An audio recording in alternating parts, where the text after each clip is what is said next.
Nick Riewoldt with us, Marty. Good morning, Nick. Good morning, team. Looking stunning, smelling wonderful as always. Thanks. Just had some good floor time with Noni. You did. The Italian Greyhound's in today, and we love him. In progress. Mate, we were just chatting off air about Sam Fisher and some of the stuff that's gone on this week in the media, which you've been a part of and involved in. Of course, for people that don't know, Sam's had a big blip.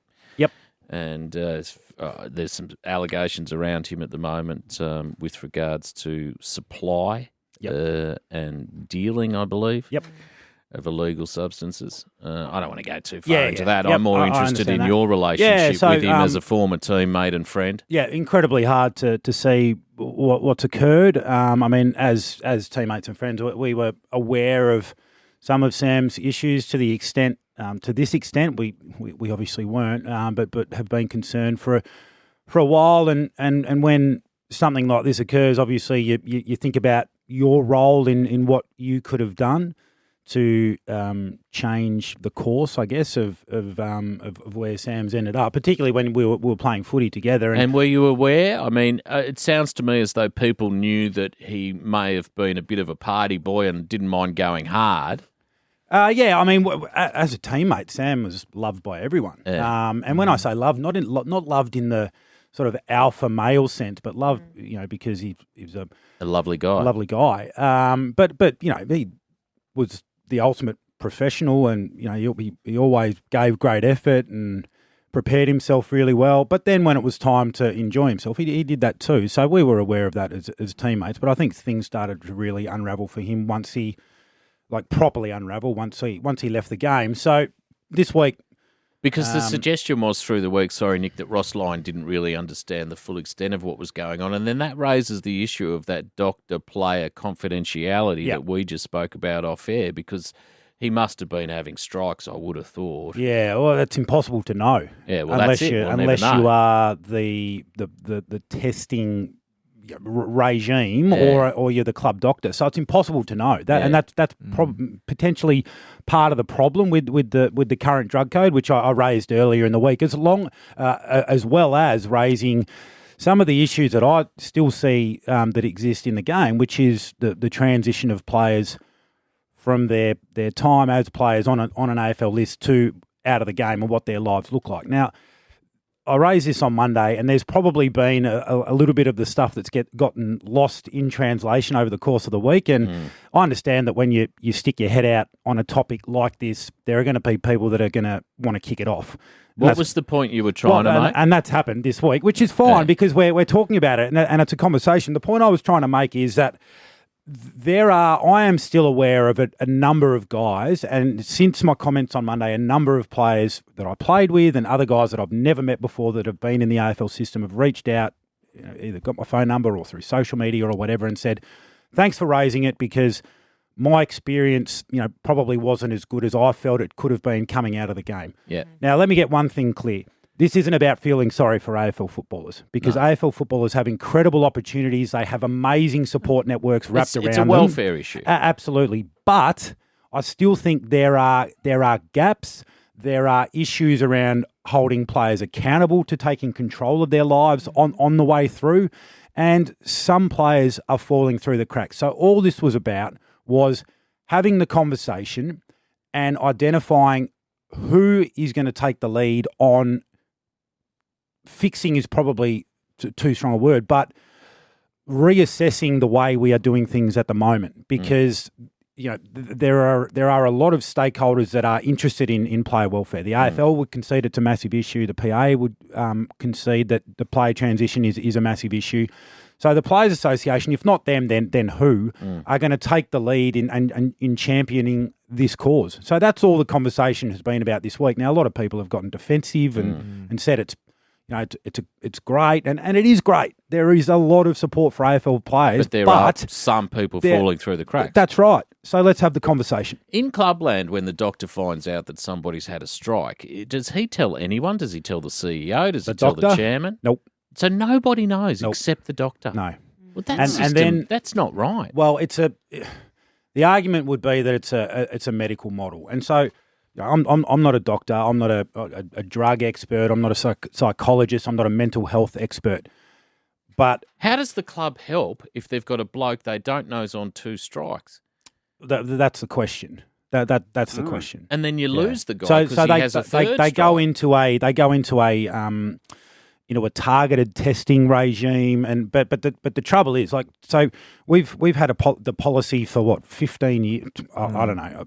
I'd be guessing with the number, but a long time. We've had one person test positive 3 times. One 3 striker, which, I mean, we all know that is not reflective of what's going on. Of what's going on. So what happens if you have 2 strikes at a club, swap clubs? You use you've clean still slate? you've still got your 2 strikes. So you could take a player on 2 strikes, not know, and they third strike at your club. That is possible. That's a disaster. That would be a disaster. That's like saying... But no one's going to have 3 strikes anymore, because you can self-report. You go into a different part of the policy where... So you go in and go, I had a big weekend, I made a bad decision. You can do all of that sort of stuff. Yeah, so there is a little bit of wiggle room, which the AFLPA have come out and said that it's under review, which is good. So that should be cleared up pretty soon. Then, that's Nick. right. So that's what all of this was about. Was about having the conversation, because I've been aware of prior to Monday and post Monday a lot of guys that that maybe their lives could be in a little bit better shape if we just tighten things up a little bit. On a lighter note, having had a good deep dive into Sam Fisher's situation in the AFLPA, we can have a look at the round ahead. And, of course, I think the big one we would all agree is Collingwood Carlton on Sunday. Yep, it is. And I would love to go along this week and sit in between a Carlton and a Collingwood supporter.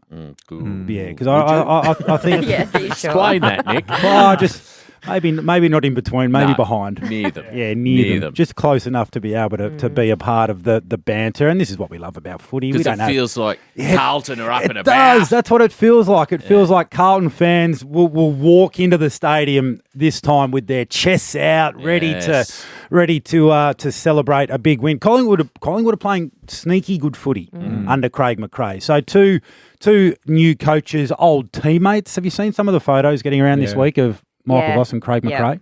Great old friends. New Orleans. But it'd be nice if Bourbon they pulled Street. out some of those sort of old outfits and, just for posterity's sake. But this is going to be an absolute beauty. So you'd expect 80,000 plus at the MCG on a Sunday. I think this is a good test for the AFL. So crowds have been down. A lot of excuses have been rolled out around time and it's just easier to watch it on TV. Pandemic related. If this can't deliver a big crowd, 3:20 on a Sunday afternoon, do you see that being an issue, that time slot? Absolutely. Yeah. Look, I see the only thing I see about 3:20 is getting your kids ready for school the next day.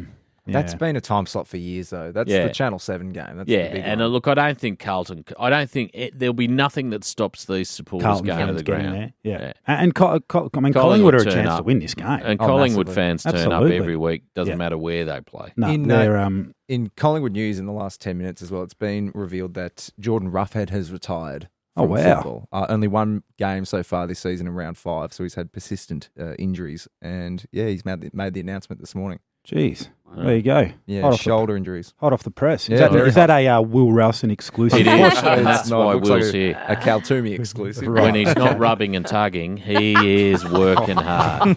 Off the wires.